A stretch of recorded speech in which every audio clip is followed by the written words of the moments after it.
Hey, what's up, guys? Vaughn Jean here. I want to talk more about teaching yourself skills from YouTube or really anything. I'll call this like part two, and some important reminders to help you along this journey. What if I'm learning the wrong way? I get this question a lot, either in the Discord or in the comment section. I think if you're learning the wrong way, it's actually a good thing because you're going to learn what does not work for you, and you're also going to learn how you learn, which this is a skill that you're going to need to develop over time. When I first started learning Japanese, though I never really liked the traditional methods and I kind of knew those wouldn't work, there were some things that I took from that and I tried it. And I tried a few different things and I realized in learning that language that I'm an auditory learner. So listening and repeating things works really well for me and it just sticks in my brain long term. Even if it's something I don't really need that much, I can still recall it or say it months or years after I had practiced it for a certain amount of time. Now, if I didn't try that traditional method right away, I would have never learned that that's a wrong way to learn for me.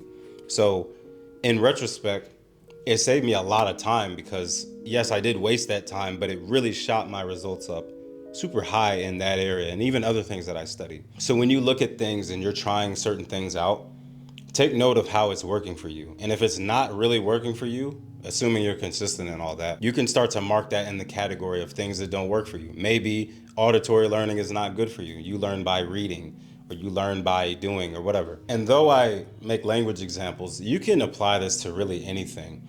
Maybe you learn from a certain archetype of a person, or maybe you learn through overall views of something rather than small steps. Or maybe you need to know why you're doing each step. I'm like that, by the way. I need to know why I'm doing something before I can engage in it. And you'll also learn what holds you back. Maybe you're overthinking the initial phases and you can't even start. This is a skill that you're going to have to learn because then you learn about yourself. So whenever you have this question of, am I learning the wrong way? Am I learning the wrong thing? It's not really wasted time because you could be doing something else. You could be eating Doritos, sitting down and doom scrolling. But instead, you are trying, and trying is going to be beneficial for you in the long run. Maybe not right away, but in the long run it will. The next point I want to make is that you will never be able to consume all of the available content in whatever you are learning. So stop trying to. For whatever you're learning, there's probably a video per day that comes out, or several. Especially if it's something like languages or guitar, there is a lot of information that gets posted daily. And you're never going to have the time, just literally, you're not going to have the time to sit there and sift through all of those videos. And so this is something that you're going to have to learn to tolerate very early. And some of my older videos, I talked a lot about shiny object syndrome and just pick something and go. But I have to say this again because it really is one of the most important things when it comes to learning skills on your own. You cannot physically, and I didn't say this before in the other videos, but you physically cannot sit there and watch all of the guitar videos or all of the language videos or piano videos or even fitness videos.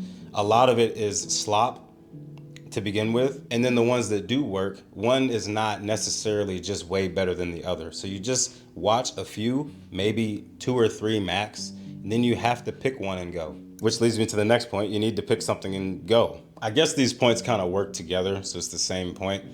But in this, I do want to add that you need to write down somewhere that it is going to be uncomfortable that you can't watch the other videos. Maybe you're learning the notes on the fretboard and you see a new way of learning the notes and you want to go check that out.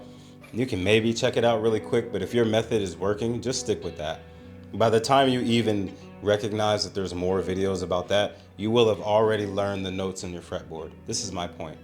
If you're consistently switching videos and methods and all that, nothing's really gonna settle. There's thousands of piano and guitar and language videos that I will never see, that I never have seen, because I've already learned those things that I need from the sources that I have, and I have the results. I know the notes on the fretboard. I know my triads, root, first, and second inversion.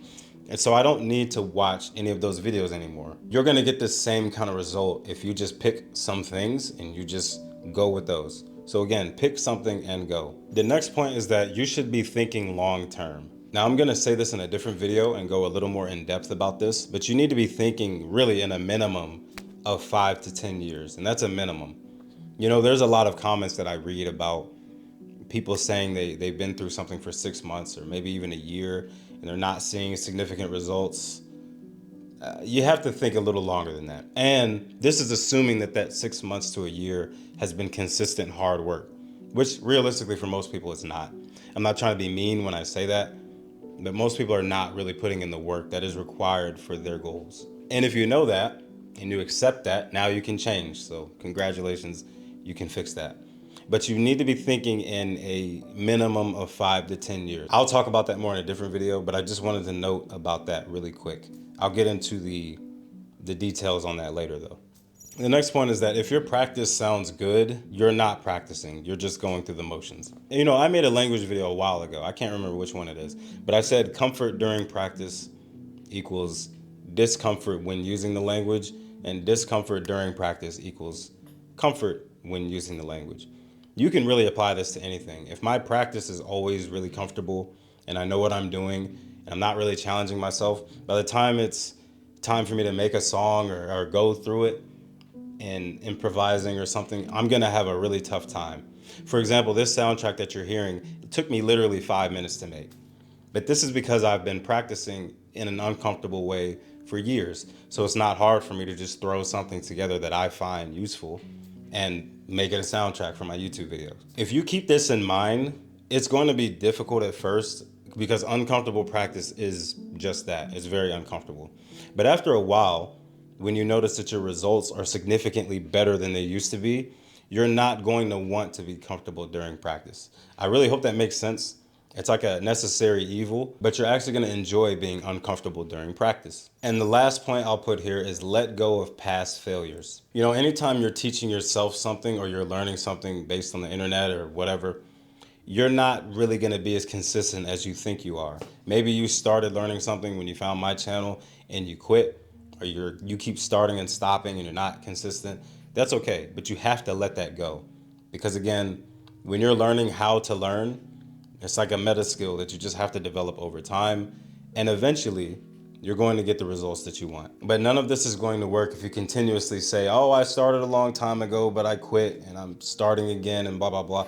You have to just let that go. If you didn't see part 1 of this, I'll link it. That's the more in-depth video of literally how I learned things by creating my own course. It might be the video that most of you found me through anyways. I would recommend just watching that over and over again and copying what I do. Apart from that, I'm gonna have 3 other videos that I really think you should watch on the screen. If you found this helpful, leave a like. It helps me out a lot. If you are not subscribed, go ahead and do that, or I will send this to come and get you. Love you guys and see you in the next one. Peace.